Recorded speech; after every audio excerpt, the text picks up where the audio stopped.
இன்னைக்கு வீடியோல வந்து பாத்தீங்க அப்படின்னா SBI பேங்கோட சிம்பிளி கிளிக் கிரெடிட் கார்டுக்கு எப்படி நம்ம ஆன்லைன்ல வந்து வித்தவுட் இன்கம் ப்ரூஃப்லயே அப்ளை பண்றது அப்படிங்கிற ஃபுல் ப்ராசஸ் டீடைல் தான் ஸ்டெப் பை ஸ்டெப் வந்து பார்க்க போறோம்.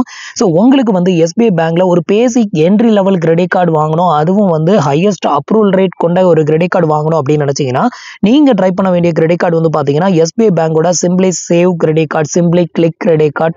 ஸோ இந்த ரெண்டு கிரெடிட் கார்டுமே வந்து பாத்தீங்கன்னா பேசிக் என்ட்ரி லெவல்ல அதிகமான அப்ரூவ் ரேட் கொண்ட கிரெடிட் கார்டு. ஸோ இந்த கிரெடிட் கார்டுக்கு நீங்க அப்ளை பண்ணீங்க அப்படின்னா மோஸ்ட்லி உங்களுக்கு அப்ரூவ் ஆகிறதுக்கு நிறையவே சான்சஸ் இருக்குது. இப்போ இந்த கிரெடிட் கார்டுக்கு எப்படி நம்ம 2 நிமிஷத்துல வித்தவுட் இன்கம் ப்ரூஃப்ல எப்படி அப்ளை பண்றது அப்படிங்கறத ஸ்டெப் பை ஸ்டெப் வந்து பார்ப்போம். அதுக்கு முன்னாடி நீங்க இது மாதிரியான யூஸ்ஃபுல்லான இன்ஃபர்மேஷனை தெரிஞ்சுக்க மறக்காம நம்மளோட சேனலுக்கு சப்ஸ்கிரைப் பண்ணிக்கோங்க. கூடவே வர்ற பெல் ஐகான்ஸ்ல ஆல் அப்படிங்கறத கிளிக் பண்ணி வச்சிட்டீங்க அப்படின்னா நம்ம சேனல்ல வரக்கூடிய எல்லா வீடியோஸையும் மிஸ் பண்ணாம பார்க்கலாம். ஸோ ஃபர்ஸ்ட் வந்து பாத்தீங்கன்னா கீழே டிஸ்கிரிப்ஷன்ல வந்து அப்ளை பண்றதுக்கான லிங்க் வந்து கொடுத்துருக்கேன். அந்த லிங்கை கிளிக் பண்ணீங்கன்னா டைரக்டா உங்களுக்கு இந்த மாதிரியான வெப்சைட் தான் வந்து வரும். ஸோ இந்த வெப்சைட்ல வந்து பாத்தீங்கன்னா ஸ்டார்ட் அப்ளை அப்படிங்கிற ஆப்ஷனை வந்து செலக்ட் பண்ணிக்கோங்க. நெக்ஸ்ட் வந்து பாத்தீங்கன்னா நீங்க அப்ளை பண்ணக்கூடிய கிரெடிட் கார்டு வந்து இங்க ஷோ பண்ணுவாங்க. இதை வந்து செக் பண்ணிட்டு இப்போ வந்து பாத்தீங்கன்னா பர்சனல் டீடைல் அப்படின்னு கொடுத்துருக்கக்கூடிய இந்த ஏரோ மார்க்கை வந்து செலக்ட் பண்ணிக்கோங்க. இப்போ வந்து பாத்தீங்கன்னா உங்களோட பேசிக் டீடைல் இதுல வந்து பாத்தீங்கன்னா உங்களோட நேம் வந்து உங்களோட ஆதார் கார்டுல எப்படி இருக்குதோ அதே மாதிரி ஃபர்ஸ்ட் நேம் அப்புறம் லாஸ்ட் நேம் என்டர் பண்ணிக்கோங்க. உங்களோட மொபைல் நம்பர் இது வந்து ஆதாரோட லிங்க் பண்ணிருக்கிற மொபைல் நம்பர் என்டர் பண்ணிட்டு கீழே வந்து பாத்தீங்கன்னா ஒரு டேர்ம்ஸ் அண்ட் கண்டிஷனுக்கு ஒரு டிக் பாக்ஸ் ஒன்று கொடுத்துருப்பாங்க. அதையும் டிக் பண்ணி விட்டுட்டு கண்டினியூ அப்படிங்கிற ஆப்ஷனை செலக்ட் பண்ணிக்கோங்க. இப்போ வந்து பாத்தீங்கன்னா நான் வந்து எனக்கான டீடைல் எல்லாத்தையுமே ஃபில் பண்ணிட்டு இப்போ வந்து கண்டினியூ வந்து கொடுக்குறேன். இப்போ வந்து பாத்தீங்கன்னா உங்களோட ரெஜிஸ்டர்ட் மொபைல் நம்பருக்கு ஒரு ஒன் டைம் பாஸ்வேர்டு வந்து சென்ட் பண்ணுவாங்க. அதை வந்து என்டர் பண்ணி வெரிஃபை பண்ணிக்கோங்க. இப்போ நான் ஓடிபி என்டர் பண்ணி கன்ஃபார்ம் ஓடிபி வந்து கொடுக்குறேன்.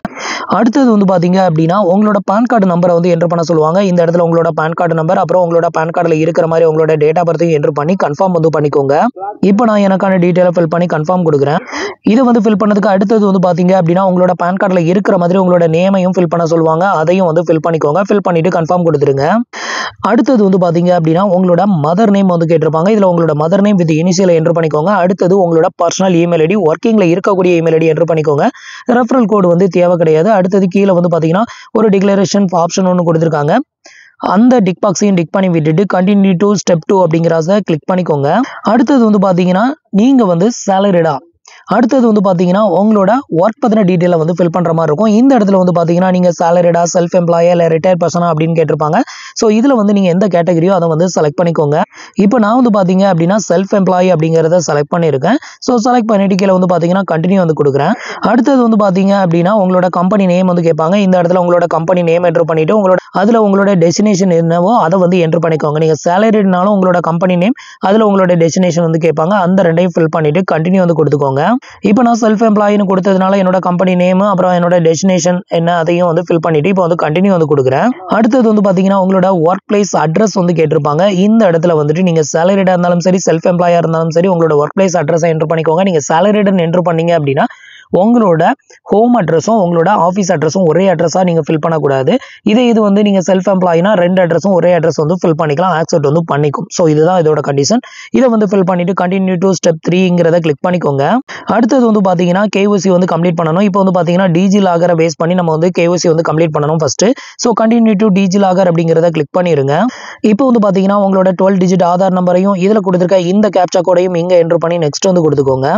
இப்போ நான் எனக்கான டீடைலை ஃபில் பண்ணி நெக்ஸ்ட் கொடுக்குறேன். அடுத்தது உங்களோட ரெஜிஸ்டர் மொபைல் நம்பருக்கு ஆதார் ரெஜிஸ்டர் மொபைல் நம்பருக்கு ஒரு OTP சென்ட் பண்ணுவாங்க. அதை என்டர் பண்ணி கண்டினியூ கொடுத்துக்கோங்க. இப்போ வந்து பாத்தீங்கன்னா உங்களோட டிஜி லாகருக்கான பின் நம்பரை வந்து என்டர் பண்ண சொல்லுவோம். அதையும் வந்து என்டர் பண்ணிட்டு கண்டினியூ வந்து இப்போ வந்து பாத்தீங்கன்னா உங்களோட டிஜி லாகருக்கான 6 டிஜிட் பின் நம்பர் என்டர் பண்ண சொல்லுவோம். அதை வந்து என்டர் பண்ணி கண்டினியூ வந்து கொடுத்துக்கோங்க. நெக்ஸ்ட் வந்து பாத்தீங்கன்னா உங்களுக்கு இன்டர்ஃபேஸ் வந்து இப்படி தான் ஓப்பன் ஆகும். இதுல உங்களோட ஆதார் டீடைல் வந்து இங்க வந்து ஷோ பண்ணுவாங்க. இது அப்படியே கீழே ஸ்க்ரோல் பண்ணிட்டு கீழே வந்து பாத்தீங்க அப்படின்னா அலோ அப்படின்னு ஒரு ஆப்ஷன் வந்து கொடுத்துருப்பாங்க. இந்த ஆப்ஷனை மட்டும் கிளிக் பண்ணிக்கோங்க. இப்போ வந்து பாத்தீங்கன்னா உங்களோட ஆதார் கார்டுல இருக்கக்கூடிய அட்ரஸை வந்து இங்க வந்து ஷோ பண்ணுவாங்க. இதுதான் உங்களோட கரண்ட் அட்ரஸா அப்படின்னு கேட்பாங்க. ஸோ இந்த அட்ரஸ் தான் உங்களோட கரண்ட் அட்ரஸ் அப்படின்னா டைரக்டா நீங்க செலக்ட் பண்ணிட்டு கண்டினியூ அண்ட் கன்ஃபார்ம் வந்து கொடுத்துடலாம். இல்ல உங்களோட ஆதார் கார்டுல இருக்கக்கூடிய அட்ரஸ் வேற உங்களோட கரண்ட் அட்ரஸ் வேற அப்படின்னா ஸோ இந்த ஆப்ஷனை செலக்ட் பண்ணி உங்களோட நியூ அட்ரஸ் அதாவது கரண்ட் அட்ரஸை வந்து ஃபில் பண்ணிட்டு கண்டினியூ அண்ட் கன்ஃபார்ம் வந்து கொடுத்துக்கோங்க. இப்போ வந்து பார்த்தீங்கன்னா அட்ரஸ் டீடைல் எல்லாத்தையுமே என்டர் பண்ணிட்டு கண்டினியூ அண்ட் கன்ஃபார்ம் அப்படிங்கிற ஆப்ஷனை கிளிக் பண்ணுறேன். அடுத்தது உங்களோட ஜெண்டரை வந்து செலக்ட் பண்ண சொல்கிறாங்க. இதில் உங்களோட ஜெண்டரை செலக்ட் பண்ணிட்டு கன்ஃபார்ம் கொடுத்துருங்க.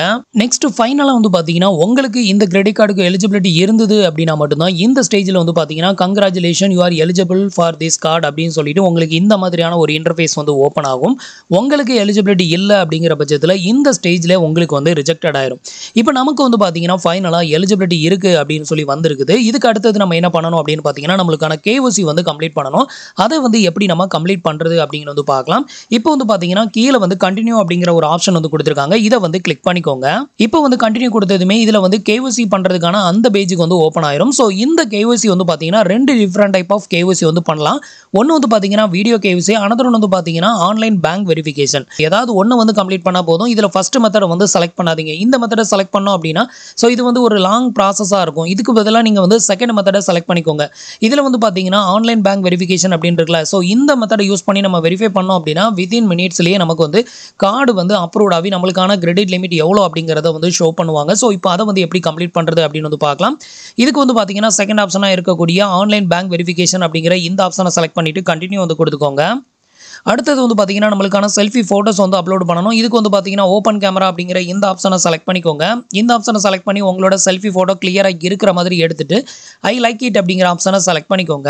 அடுத்தது வந்து பார்த்தீங்கன்னா பேங்க் வெரிஃபிகேஷன் வந்து பண்ணணும். இந்த பேங்க் வெரிஃபிகேஷனுக்கு வந்து பார்த்தீங்கன்னா ஃபர்ஸ்ட் மெத்தடில் வந்து பார்த்தீங்கன்னா ஒரு ₹1 வந்து நம்ம எந்த பேங்க் அக்கௌண்ட் டீட்டெயில் கொடுக்குறோமோ அந்த பேங்க்குக்கு ₹1 அவங்க வந்து சென்ட் பண்ணுவாங்க. அதாவது SBI பேங்க்ல இருந்து. அடுத்த செகண்ட் ஸ்டெப்பில் வந்து பார்த்தீங்கன்னா அந்த ₹1 நம்ம திருப்பி அதே பேங்க்ல இருந்து அவங்களுக்கு சென்ட் பண்ணணும். இதை வந்து பண்ணிட்டோம் அப்படின்னா நம்ம பேங்க்ல ஆல்ரெடி KYC பண்ணியிருப்போம்ல, அதை பேஸ் பண்ணி இவங்க வந்து KYC வந்து வெரிஃபை பண்ணிக்குவாங்க. இப்போ வந்து பார்த்தீங்கன்னா ஸ்டார்ட் வித் பார்ட் 1 அப்படிங்கிற ஆப்ஷனை செலக்ட் பண்ணிக்கோங்க. இதை செலக்ட் பண்ணதுமே எந்த பேங்க்குக்கு உங்களுக்கு இந்த ₹1 வந்து ரிசீவ் ஆகணுமோ அந்த பேங்கோட டீட்டெயிலை என்ட்ரு பண்ணணும். ஃபர்ஸ்ட் வந்து பார்த்தீங்கன்னா பேங்கோட நேம், இந்தியன் பேங்க், இந்தியன் ஓவர்சீஸா இல்லை SBI பேங்க், அதை வந்து என்ட்ரு பண்ணிக்கோங்க. அதோட IFSC கோடு, அதோட அக்கௌண்ட் நம்பரை என்ட்ரு பண்ணிக்கோங்க. அதே அக்கௌண்ட் நம்பரை ரீஎன்ட்ரு பண்ணிக்கோங்க. இது எல்லாத்தையுமே என்ட்ரு பண்ணதுமே வந்து பார்த்தீங்கன்னா உங்களோட பேங்க் அக்கௌண்ட்டுக்கு நீங்கள் என்ட்ரு பண்ண பேங்க் அக்கௌண்ட்டுக்கு ஒரு ₹1 வந்து ரிசீவ் ஆகும். ஸோ அந்த மெசேஜ் மூலமாக அதை வந்து வெரிஃபை பண்ணிக்குவாங்க. இப்போ ₹1 நமக்கு வந்து ரிசீவ் ஆயிடுச்சு. பார்ட் 1 கம்ப்ளீட்டட் ஆயிடுச்சு. அடுத்தது பார்ட் 2. இதுக்கு வந்து பார்த்தீங்கன்னா கண்டினியூ டு பே 1 அப்படிங்கிற இந்த ஆப்ஷனை செலக்ட் பண்ணிக்கோங்க. இதை செலக்ட் பண்ணதுமே வந்து பார்த்தீங்கன்னா நம்ம இப்போ எந்த பேங்க்ல வந்து ₹1 ரிசீவ் பண்ணமோ அதே பேங்க்ல இருந்து அந்த ₹1 திருப்பி அவங்களுக்கு சென்ட் பண்ணணும். இதை வந்து பார்த்தீங்கன்னா நீங்கள் நெட் பேங்கிங்கை யூஸ் பண்ணி சென்ட் பண்ணலாம், இல்லைனா உங்களோட UPI ஐடியை யூஸ் பண்ணி சென்ட் பண்ணலாம். நான் வந்து UPI வந்து செலக்ட் பண்ணிக்கிறேன். UPI செலக்ட் பண்ணிவிட்டு இப்போ வந்து பார்த்தீங்கன்னா உங்களோட கூகுள் பே, ஃபோன்பே, பேடிஎம் இதில் வந்து எந்த ஒரு UPI ஐடியை வேணாலும் இதில் என்ட்ரு பண்ணிக்கலாம். என்ட்ரு பண்ணிவிட்டு மேக் பேமெண்ட் வந்து கொடுக்கும்போது அந்த அப்ளிகேஷனுக்கு ரிக்வெஸ்ட் போகும். எக்ஸாம்பிளுக்கு ஃபோன்பே ஐடியை இதில் வந்து கொடுத்துருக்கீங்கன்னா ஃபோன்பே அப்ளிகேஷனை ஓப்பன் பண்ணிங்கன்னா அந்த ₹1 பே பண்ணுறதுக்கான அந்த ரிக்வெஸ்ட் வரும். அந்த ₹1 பே பண்ணும்போது நீங்கள் எந்த பேங்க் அக்கௌண்ட்டில் ₹1 ரிசீவ் பண்ணீங்களோ அந்த பேங்க் அக்கௌண்ட்டை டிஃபால்ட்டாக செலக்ட் பண்ணி அதிலிருந்து பேமெண்ட் இது பண்ணுங்கள். மாற்றி வேறு பேங்க் அக்கௌண்ட்லேருந்து பே பண்ணக்கூடாது. எக்ஸாம்பிளுக்கு இந்தியன் பேங்க்கில் தான் ₹1 ரிசீவ் பண்ணிங்கன்னா அதே இந்தியன் பேங்க்ல இருந்து தான் அந்த ₹1 திருப்பி சென்ட் பண்ணணும். இப்படி சென்ட் பண்ணும்போது தான் வெரிஃபிகேஷன் சக்ஸஸ்ஃபுல் ஆகும். ஸோ இப்போ நான் வந்து எனக்கான பேமெண்ட்டை வந்து பண்ணிக்கிறேன். இப்போ வந்து பார்த்தீங்கன்னா பேமெண்ட் வந்து சக்ஸஸ்ஃபுல்லாக வந்து பண்ணியாச்சு. இது மூலமாக நம்மளுக்கான KYC வந்து பார்த்தீங்கன்னா சக்ஸஸ்ஃபுல்லாக வெரிஃபைட் ஆயிருச்சு. இப்போ கண்டினியூ வந்து கொடுத்துருங்க. இப்போ கண்டினியூ கொடுத்ததுமே நம்மளுக்கான ஃபைனல் கிரெடிட் லிமிட் எவ்வளோ அப்படிங்கிறத இங்கே வந்து ஷோ பண்ணுவாங்க. ஸோ நமக்கு ஃபைனலாக வந்து பார்த்தீங்கன்னா ₹50,000 கிரெடிட் லிமிட் வந்து கொடுத்துருக்காங்க. ஸோ இன்ஸ்டண்ட்டாகவே இந்த கார்டை வந்து ஆக்டிவேட் பண்ணி நம்மளால் வந்து யூஸ் பண்ண முடியும். ஸோ இதுக்கு வந்து joining fee and renewal fee already நம்ம சொன்ன மாதிரி 499 வந்து சார்ஜஸ் வந்து பண்ணுறாங்க. இது எல்லாத்தையுமே செக் பண்ணிவிட்டு கீழே வந்து ஒரு டிக் பாக்ஸ் ஒன்று கொடுத்துருக்காங்க. அதை டிக் பண்ணி விட்டுக்கோங்க. இதை டிக் பண்ணி விட்டுட்டு சப்மிட் அப்படிங்கிற ஆப்ஷனை வந்து கிளிக் பண்ணிடுங்க. இப்போ சப்மிட் கொடுத்ததுமே உங்களோட மொபைல் நம்பருக்கு வந்து ஒரு ஒன் டைம் பாஸ்வேர்ட் சென்ட் பண்ணுவாங்க. அந்த ஒன் டைம் பாஸ்வேர்டை என்ட்ரு பண்ணி கன்ஃபார்ம் OTP அப்படிங்கிற ஆப்ஷனை கிளிக் பண்ணிக்கோங்க. இப்போ கன்ஃபார்ம் OTP கொடுத்ததுமே கங்க்ராச்சுலேஷன் அப்படின்னு சொல்லி விழுந்து நம்மளோட அப்ளிகேஷன் நம்பர் எல்லாமே டிஸ்ப்ளே பண்ணிடுவாங்க. அடுத்தது வந்து கிரெடிட் கார்டு வந்து பார்த்தீங்கன்னா 2லேருந்து 5 நாளைக்குள்ளே வந்து பார்த்தீங்கன்னா நம்மளோட வீட்டு அட்ரஸ்க்கு வந்து ரிசீவ் ஆயிரும் அப்படின்னு சொல்லிட்டும் இங்கே வந்து மென்ஷன் பண்ணியிருக்காங்க. இவ்வளோ தான் வந்து பார்த்தீங்கன்னா SBI பேங்க்கில் ஒரு சிம்பிளி சேவ் இல்லை சிம்பிளி கிளிக் கிரெடிட் கார்டுக்கு நம்ம அப்ளை பண்ணுறதுக்கான ப்ரொசீஜர். அதே மாதிரி SBI பேங்கோட கேஷ்பேக் கிரெடிட் கார்டுக்கு அப்ளை பண்ணாலும் சேம் ப்ரொசீஜர் தான். அப்ளை பண்ணுற லிங்க் மட்டும் தான் டிஃபர் ஆகும். கீழே உங்களுக்கு 3 லிங்க்குமே வந்து கொடுத்துருங்க. அந்த லிங்கை யூஸ் பண்ணி உங்களுக்கு எந்த கிரெடிட் கார்டு வந்து ஒர்த்துன்னு தோணுதோ அதை வந்து செலக்ட் பண்ணி நீங்கள் வந்து தாராளமாக அப்ளை பண்ணிக்கலாம். இதுக்கப்புறமா வந்து பார்த்தீங்கன்னா SBI யோனோ அப்படிங்கிற அப்ளிகேஷனை டவுன்லோட் பண்ணி உங்களோட மொபைல் நம்பரை போட்டு லாகின் பண்ணிவிட்டு ஸோ அதில் போயிட்டு உங்களோட கார்டை வந்து ஆக்டிவேட் பண்ணி நீங்கள் இப்போவே கார்டு டெலிவரி ஆகிறதுக்கு முன்னாடியே நீங்கள் வந்து யூஸ் பண்ண ஸ்டார்ட் பண்ணலாம். ஸோ இவ்வளோ தான் வந்து பார்த்தீங்கன்னா இந்த பர்டிகுலர் கிரெடிட் கார்டுக்கு நம்ம அப்ளை பண்ணுறதுக்கான ப்ரொசீஜர். இன்றைக்கி சொன்ன இந்த அப்டேட் இன்ஃபர்மேஷன் உங்களுக்கு ரொம்பவே யூஸ்ஃபுல்லாகவும் இன்ஃபர்மேட்டிவாகவும் இருந்திருக்கும் அப்படின்னு நினைக்கிறேன். நம்மளோட வீடியோஸ் பிடிச்சிருந்ததுன்னா லைக் பண்ணுங்க, ஷேர் பண்ணுங்க, கமெண்ட் பண்ணுங்க. மறக்காம நம்மளோட சேனலுக்கு சப்ஸ்கிரைப் பண்ணி சப்போர்ட் பண்ணுங்க. தேங்க்ஸ் ஃபார் வாட்சிங்.